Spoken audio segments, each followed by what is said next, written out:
Oh, no, we're not going to talk no damn basketball. Shalom. Shalom. How you doing? Great. Are you the one calling from the AME church? No. Which church are you calling from? I was invited by Khadijah. Oh, okay. You're the Israelite brother. Yes. Okay. All right. Great to have you. Let's see. Thank you. You are trying to think. We have so many topics. Are you the virgin birth guy or?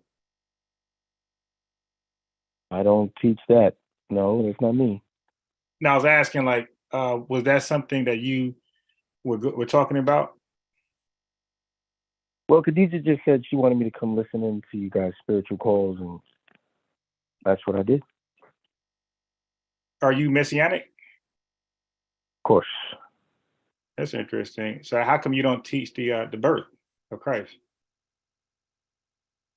Oh, well, let's dive in. So when it comes to that issue, I understand the translatory choices of our modern English Bibles and how it came to us. I understand that. I understand what was the prevailing doctrine. And I also understand prophetically and apostolically what's the understanding from that time period. I know the reason for the virgin birth concept. I understand that when you connect it with Isaiah and Ahaz, it is not equivalent, and the sense that's actually being given. So I disagree with the idea that Christ is not of the seed of David in the natural sense. I believe the scriptures teach otherwise, and I think there's a lot of history behind it, if you ask. So it depends on where you want me to begin with why I hold that position. So let's see. You said a lot. Let's see. I'm trying to think where. So you understand the Isaiah 7:14 prophecy, correct? Yeah, that's pertaining to Ahaz, and there was a child born after that. No, and it was that not. wasn't. I wouldn't say Ahaz because Ahaz didn't want a sign. So the Most High was giving that sign to the people because Ahaz was wicked as hell.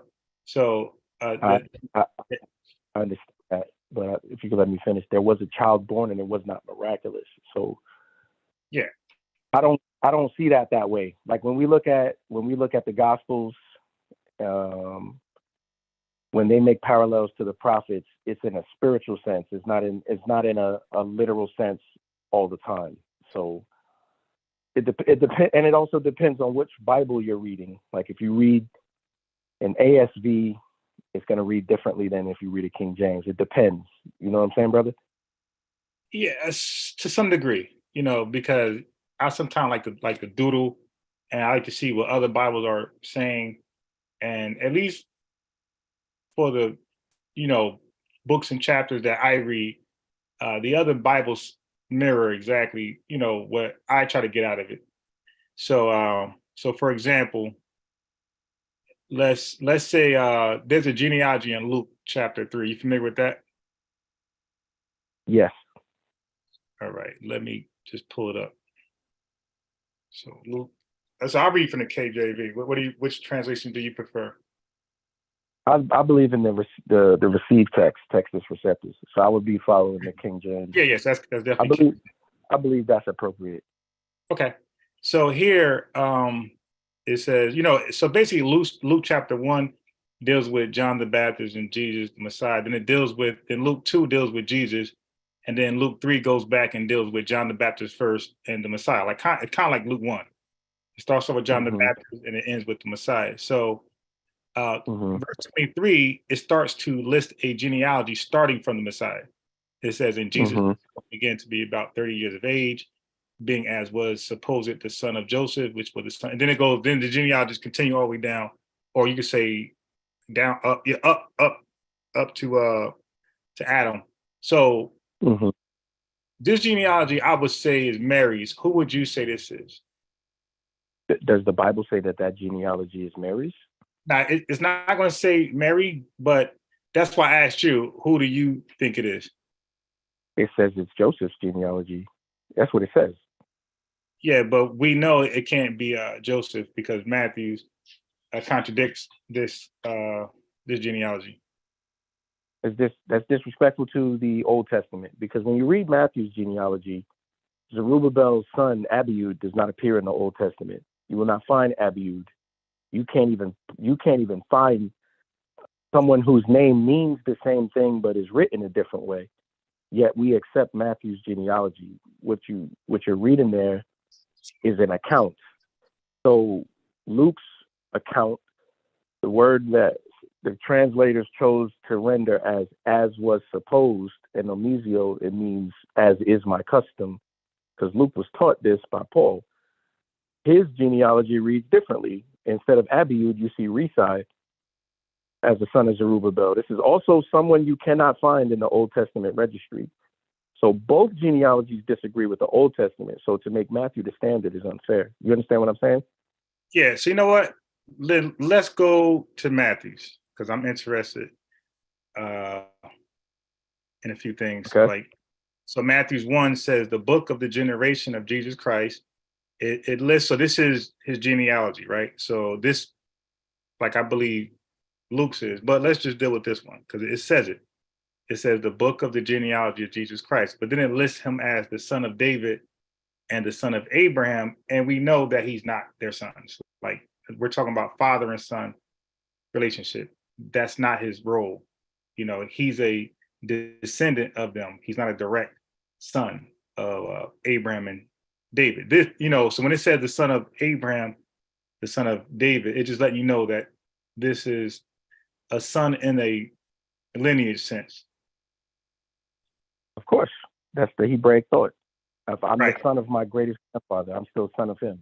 Right. So you could be, so in other words, this is addressing what you said about Abiud and Matthew a little later. So you could be called the son of somebody and you won't find it because you're not actually the son of that person. Like the way we would think son and father, you know, when we say son and father today, when we say son and father today, like we use grandfather and aunt, uncle, great grandfather to establish a different role as opposed to father and son in our time. But ancient time, you know, they didn't use grandfather or great grandfather. They just said father and son of people, but they knew what that meant. But if you're a modern day speaker, you read that, depending upon your education, you could literally think this is the biological son of the, you know, that particular man. So That's what that's my point. So yeah, exactly. if, So what I'm pointing out is you could be called somebody's son and not be the son, and you could be called somebody's father and not be the father. And this is why you won't find a record of it because there's no real father and son relationship between those two people. well, I don't agree with that. You can be called the son if that person is someone you descend from. You could be called the father if you are the father of that person's father through descendancy. You have to be related to him. You can't. We're not going to connect you as son of if you are not a descendant. You're not a son of David unless David is your penultimate father, right? So you believe? I disagree. So you believe that in order to be called a father of somebody, you would have to be bloodline connected? The only way I can be your father and not actually be responsible for the seed that bear you is through levirate marriage. It's the only way. That means my brother died and did not bring seed. And then according to the law, which they would have kept at that time, I would have had to raise up seed to the woman, the widow, but the child would have been counted to your house. That's the only way to do that. Yeah, I disagree. There's many other ways. And let me start with one. This is a familiar story. Moses was sent in the stream. He was rescued by Pharaoh's daughter, and she became the mother of him. So she's listed as the mother of Moses, and she's an Egyptian. He's an Israelite, tribe of Levi, Yeah, but she's called the but mother. that's not listing Moses' genealogy. Moses' parents are named. No. But listen, this is what I'm saying, because I don't want the confusion. I'm not talking about genealogy. I was just simply saying that you could be noted.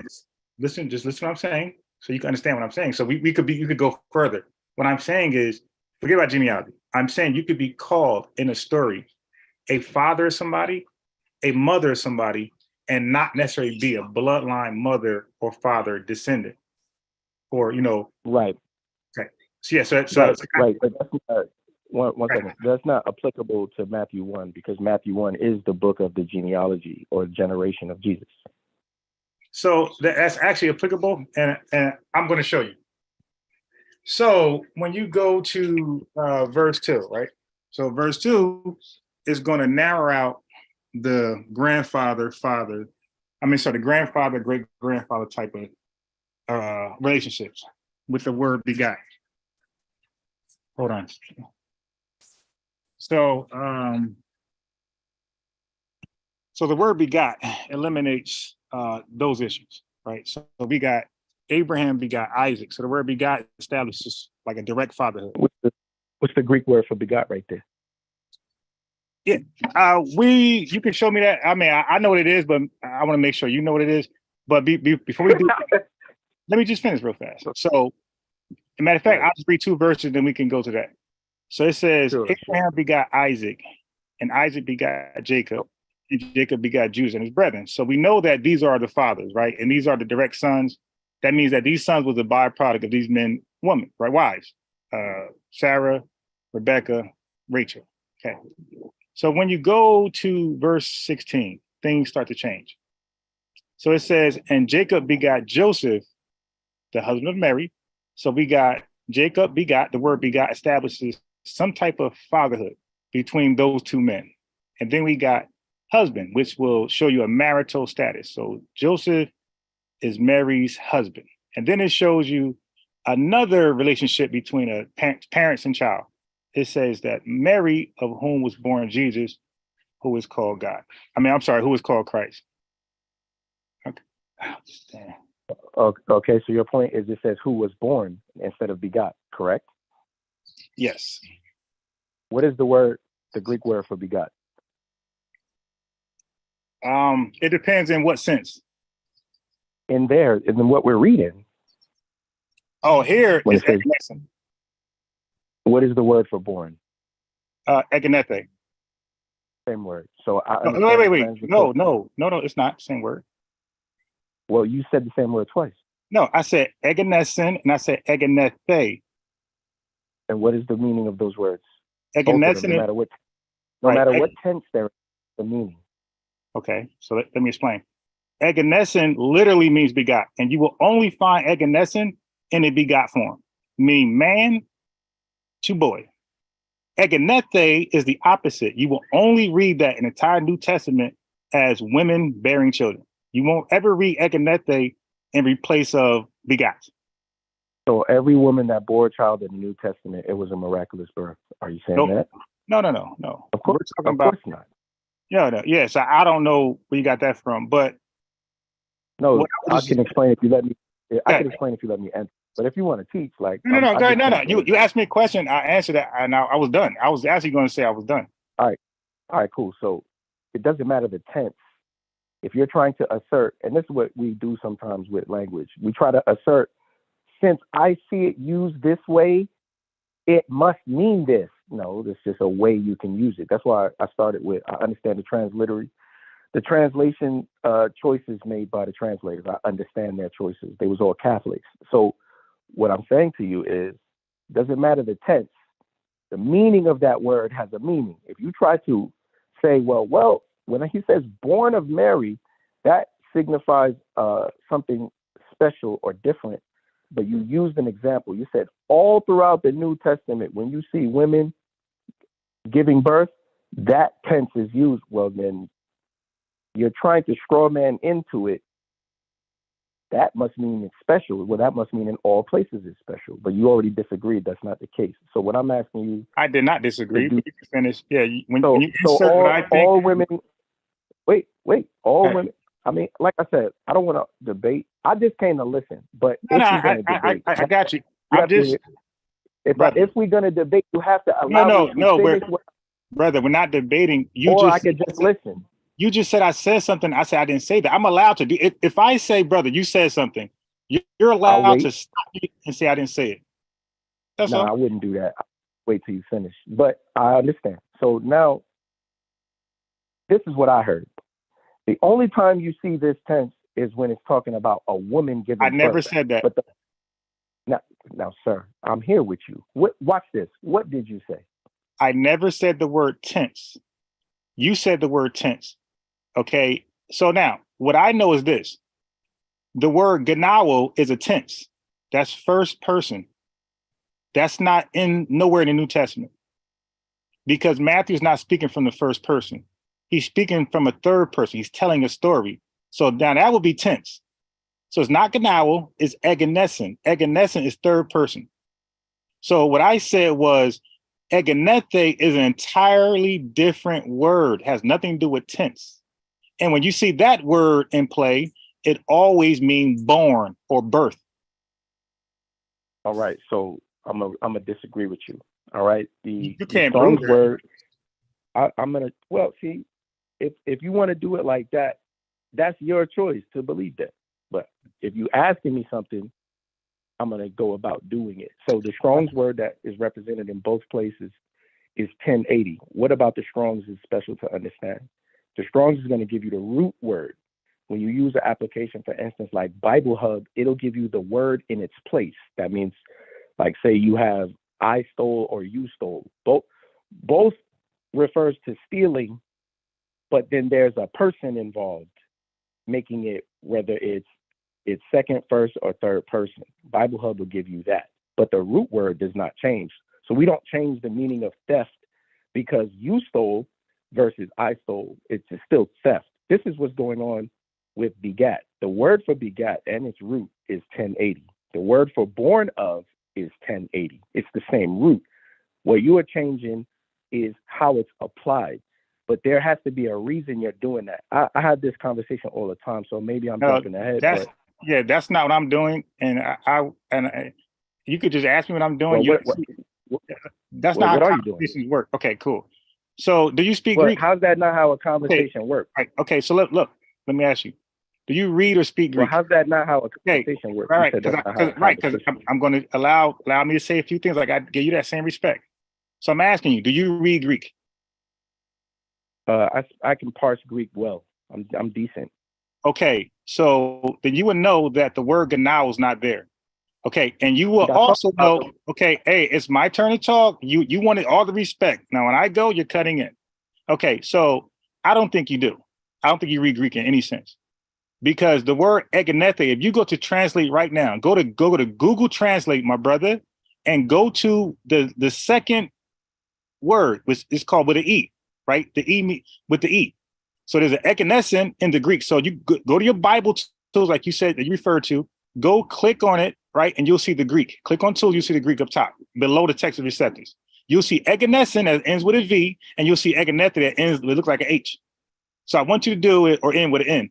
So I want you to do it. I want you to copy. Listen, let me finish. I'm going to share something with you. I want you to copy eganete and put that in Google Translate and see if you get anything other than born. That's what it literally means in Greek. It means birth or born. It never means begot. And only women can give birth. Wait, I'm not done. Let me just finish. Because you misrepresented me and saying what I was trying to do and what I thought. This has nothing to do with, and also I learned Spanish too. This has nothing to do with hablo, hablas, habla, hablan, hablamos. I know what you're saying. Those are pronouns. This is, ganao is a pronoun. And so is eganesen. Eganete is not a pronoun. That's an actual word. That's why I asked you, do you speak Greek? You don't. Because you know this is not a pronoun. This is an actual word. Are you done? Yes. All right. So anybody that has a Strong's right now, when you go to Matthew 1, The word that is translated as begat, its root word is 1080. You're going to see the same root word for born of.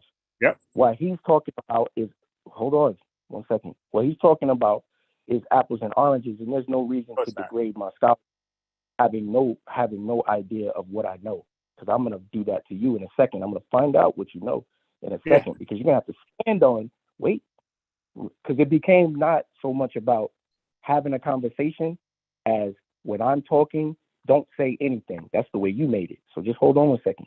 So, because I'm well, just you didn't share that with me though. You kept talking, so I'm going to ad-lib as well. See what I'm saying? See what I'm saying? When all I said was okay, and you're like, wait, stop, give me the same respect. Because you wanted total quiet. You wanted total peace when you spoke. No, I didn't. I never asked that. Yes, you did. I All never right, asked that. so I'm going to say okay too. I just politely would say, hold on, let me just finish real quick. Politely. Okay.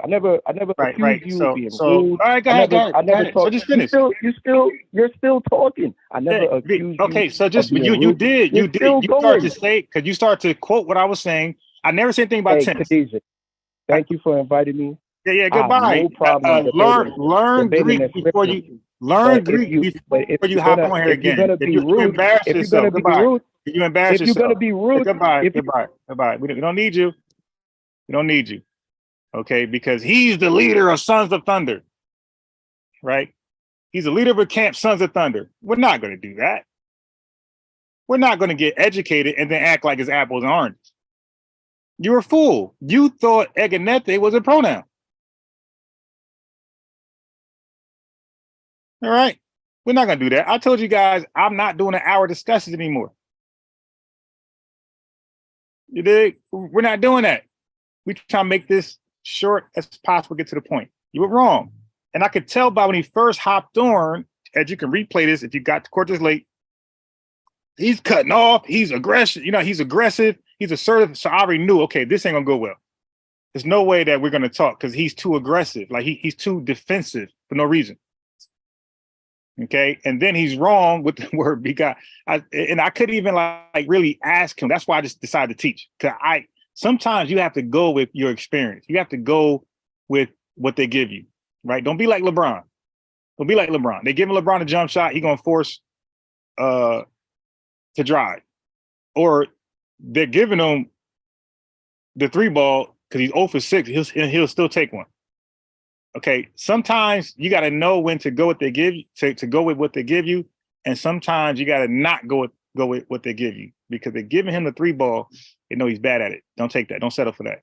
And sometimes when you're closer, that 16-footer, you can settle for that. I'm gonna give you that. Okay, this dude, I can tell was not gonna let me explain anything. This guy, we couldn't get past the genealogy in Luke 3. The genealogy in Luke 3, my man was, he just dismissed that. Like, I mean, he talking about scholarship. That ain't scholarship. Like, you're a fool and you're pretending. And everything was going to be an argument. So you know what I'm going to do? Since everything's going to be an argument, well, let me get out the most important argument. And let's shut this shit down. Goodbye. All right? So got him out of there. Now we'll wait for the next person.